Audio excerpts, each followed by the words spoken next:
Ladies and gentlemen, please welcome Rick Santorum.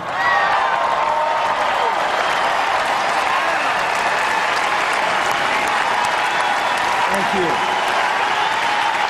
Thank you. Thank you. Thank you. Thank you. Thank you very much. Thanks. Thank you. Thank you. It is, thank you. Bless you. Thank you. Thank you, Pennsylvania. It is a great honor for me to be here tonight with the love of my wife Karen, over here, and my 93-year-old mother from Florida, and some of our children. My oldest son, John, wanted to be here tonight, but he's a first-year cadet at the Citadel. And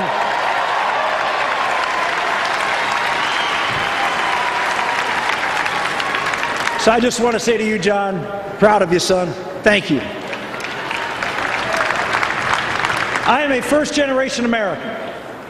At the age of 7, my dad came to Johnstown, Pennsylvania, from the mountains of northern Italy, on a ship named Providence. How providential that one day his son would announce for president just down the road from the deep mines where his father, my grandfather, mined coal till he was 72 years old.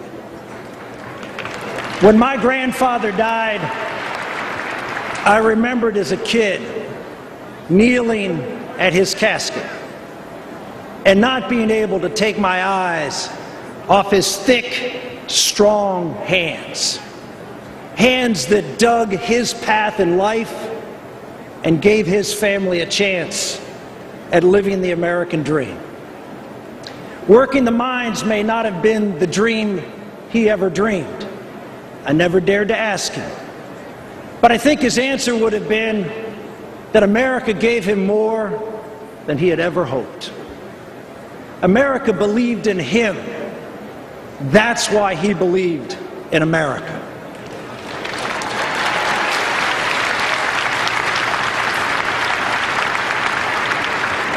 My grandfather, like millions of other immigrants, didn't come here for some government guarantee of income equality or government benefits to take care of his family. In 1923, there were no government benefits for immigrants except one: freedom.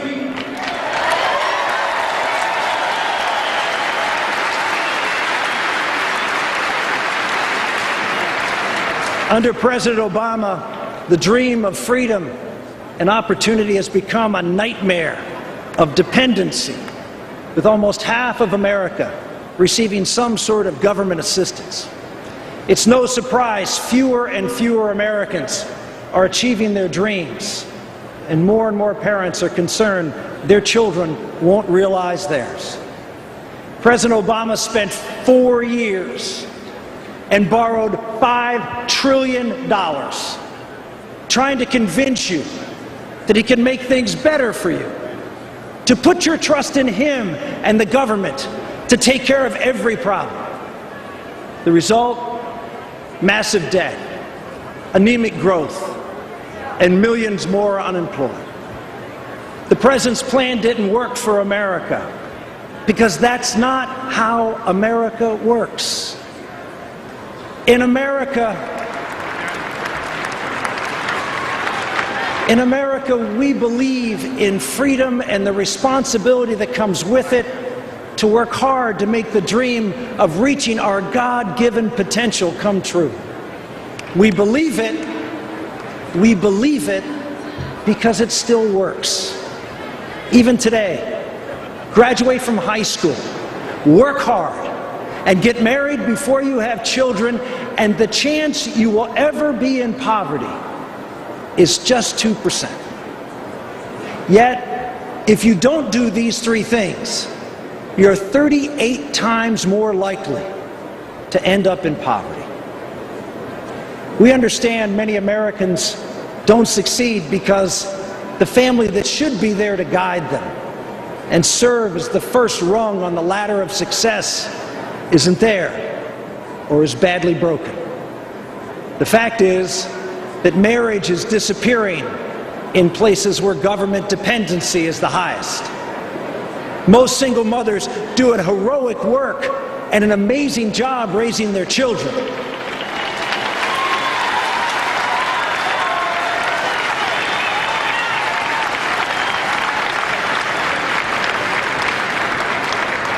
But if America is going to succeed, we must stop the assault on marriage and the family in America today.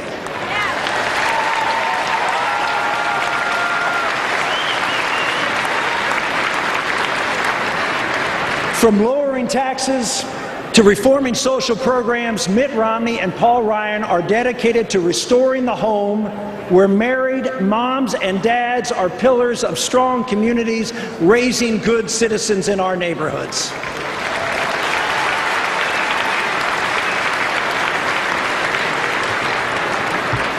A solid education should be the second rung on the ladder to success, but the system is failing. President Obama's solution has been to deny parents' choice, attack private schools, and nationalize curriculum and student loans. Mitt Romney believes that parents and the local community must be in charge of our schools, not the Department of Education.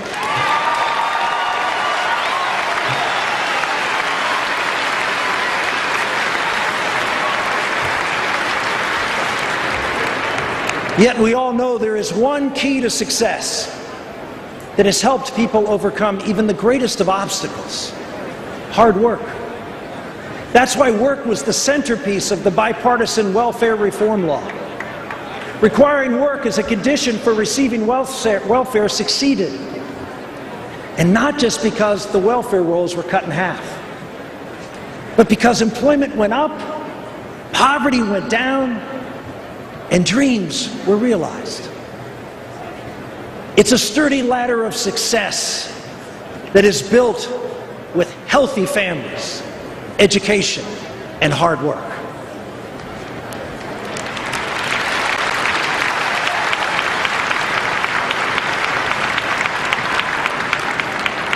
But President Obama's policies undermine the traditional family, weaken the education system, and this summer, he showed us once again he believes in government handouts and dependency by waiving the work requirement for welfare. Now, I helped write the welfare reform bill. We made the law crystal clear. No president can waive the work requirement. But as with his refusal to enforce our immigration laws, President Obama rules like he is above the law.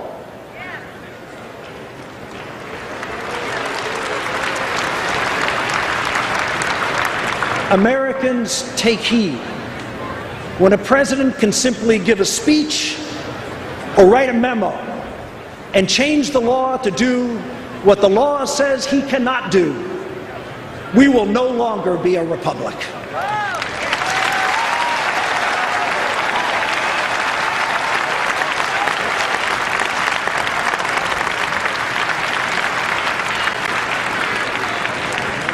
Yet as my family and I crisscrossed America, something became so obvious to us. America is still the greatest country in the world, and with God's help and good leadership, we can restore the American dream.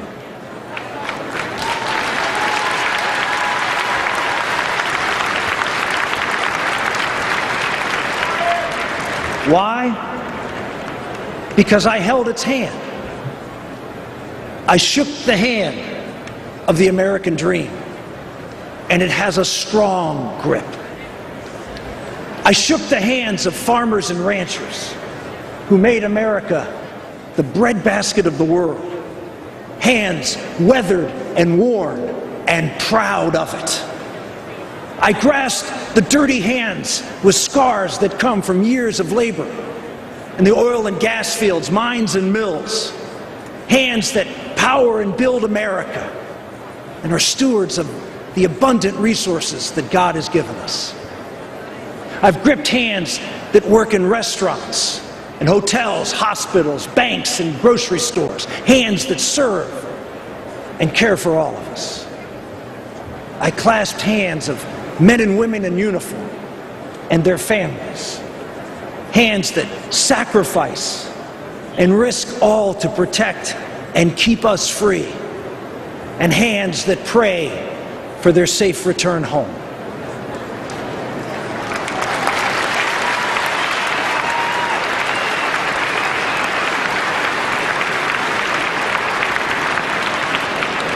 I held hands that are in want. Hands looking for the dignity of a good job.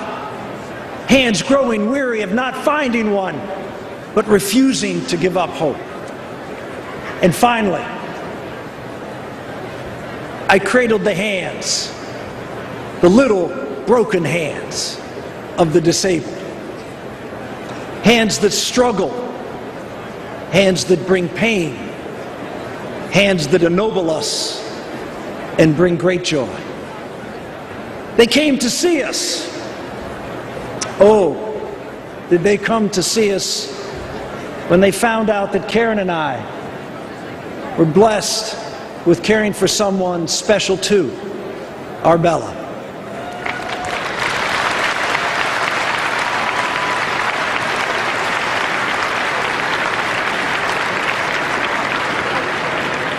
Four and a half years ago, I stood over a hospital isolette, staring at the tiny hands of our newborn daughter, who we hoped was perfectly healthy.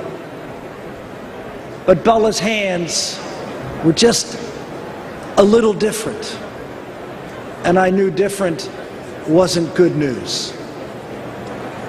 The doctors later told us that Bella was incompatible with life and to prepare to let go.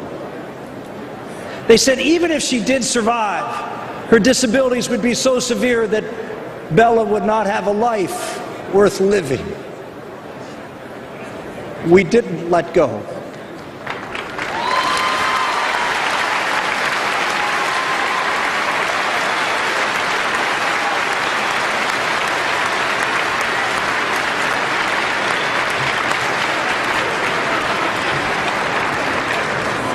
Today, Bella is full of life, and she has made our lives and countless others much more worth living.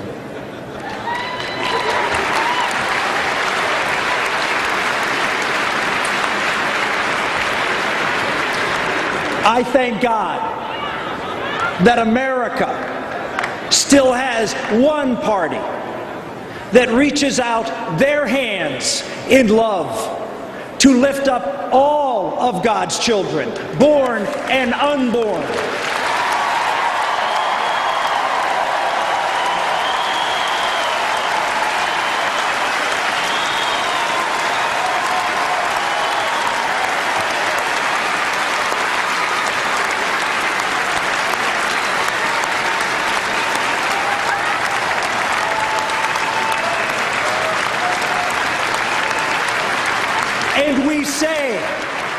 And we say that each of us has dignity, and all of us have the right to live the American dream.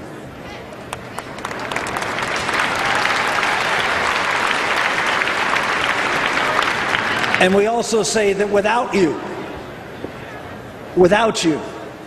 America is not keeping faith with its dream that all men are created equal and endowed by their Creator with the right to life, liberty, and the pursuit of happiness.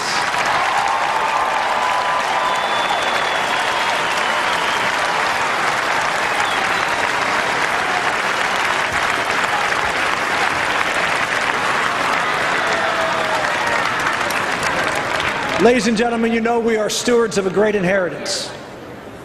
In November, we have a chance to vote for life and liberty, not dependency. A vote for Mitt Romney and Paul Ryan will put our country back in the hands of leaders who understand what America can, and for the sake of our children, must be to keep the dream alive. Thank you, and God bless you, and God bless America. Thank you.